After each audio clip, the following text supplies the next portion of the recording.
The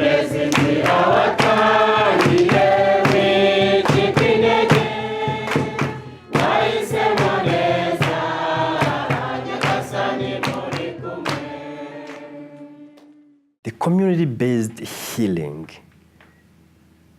is a healing process which takes place in the community by the community members that we select, train, and supervise.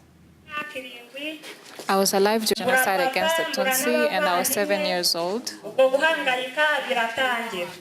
And that is when my hard journey started. I tried to commit suicide 3 times. In 1994, Rwanda experienced a horrendous genocide against Tutsi, which slaughtered nearly 1 million people in a space of 3 months.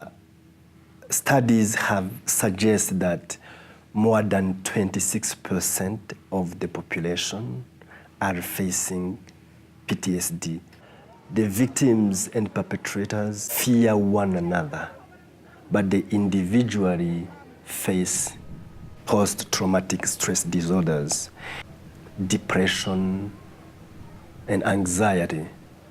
And as a doctor, I have had many patients with PTSDs, and so you have patients with flashbacks, intrusive memory, people who don't sleep, chronic headaches, gastritis, hypertension due to chronic trauma. We created Ubuntu Center for Peace to contribute to the healing of the country and sustainable peace and development. So we innovate psychosocial models of healing. We do partner with different institutions at the national and international level, but also with the government. The Ubuntu Center is unique because it is locally based, locally led, and utilizes local resources and expertise, as well as a cultural basis upon which its activities take place. For having the community healers, we have to contact the local authorities, and they choose people who are living in integrity, and they give us many candidates, and as the organization, we choose those who seem to be the best. My name is Rusagara Félicien. I'm also a community healing assistant. I can testify that I have seen a lot of positive changes. I'll start with the people who were not on good terms, who never used to speak before, forgave each other, and started talking. The sessions are set for 15 weeks. They meet once a week, 3 hours a day. During the session, the facilitators, those community healing assistants, they facilitate the conversation among the participants. Violence destroys voice, the sense of belonging, and the place. So the search of voice seeks the connection, meaning, and purpose. And this is through the storytelling. However, the storytelling requires a safe space where people feel reciprocity, acknowledgement, and meaningful and respectful exchange.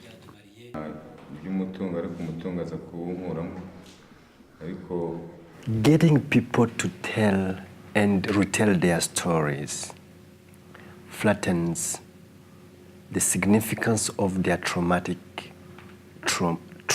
events and removes the sharpness of that traumas which no longer have the power to control or to define their existence, meaning, and life. And therefore, as they heal progressively, they let go the past and move into the future in a healthier fashion, developing that sense of belonging to a secondary family, rehumanizing one another, and developing hope for the future. So when he comes with the story in the group will help him to find other ways, other means to overcome the situation. And the person becomes more than more aware of what he didn't see before.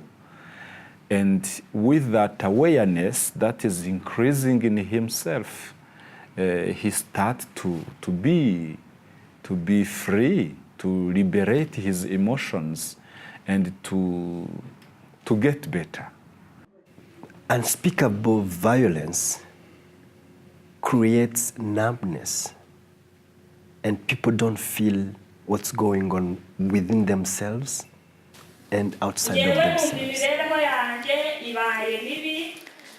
My life was not very easy. I have even considered committing suicide. My siblings were not around me. My uncles and aunts were all gone. I only had one person left.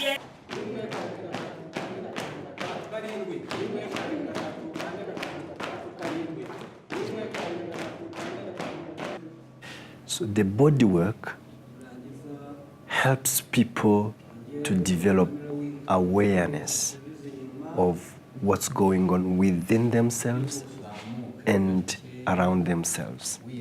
The second thing is that the body work helps people to unleash the energy which is frozen by trauma.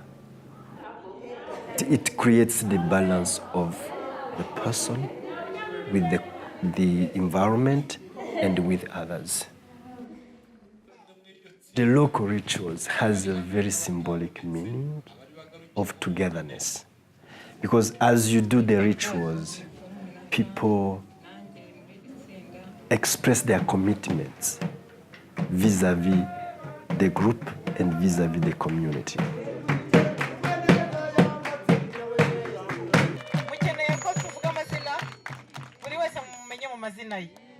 Forgiveness happens, of course, when people are able to talk to each other and interact and come to an agreement and be able to forgive each other.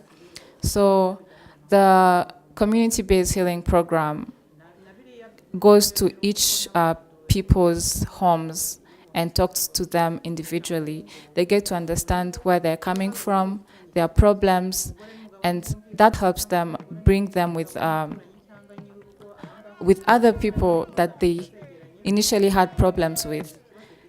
When they talk and understand each other, understand their background and what they could have done to stop the genocide and what they can do now for it not to happen again, it helps them forgive each other.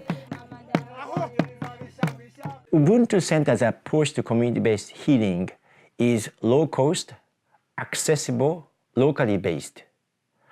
And with those qualities, with appropriate resource support, it has a great potential to be replicated not only in Rwanda, but also in many other contexts. And for that reason, I really want to make sure that the Ubuntu Center succeeds and it sends a powerful message to many different countries and communities in need of healing. The thing that I have learned is some people can come into your life and replace your parents, replace your siblings who are no longer there, understand you, and you can get closer to them. You can open up to them.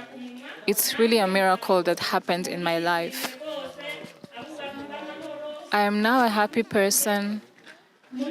Thank you so much to each and every community healing assistant. You have been a blessing to me. You've seen me dance today. You've seen me smile today. A few months ago, I could not smile, I could not dance like this. At one point, they told us to exercise, and they demonstrated some physical exercises. At first, I was not able to participate in the physical activities.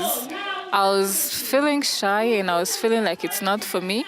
But now I can do everything. I can do each exercise. And it's all thanks to the community healing assistants. Thank you so much from the bottom of my heart. I have reached at a point of my life where I feel at peace. Thank you so much. I'm thanking you. I will always thank you for coming to me. I was almost dead, but now I'm alive.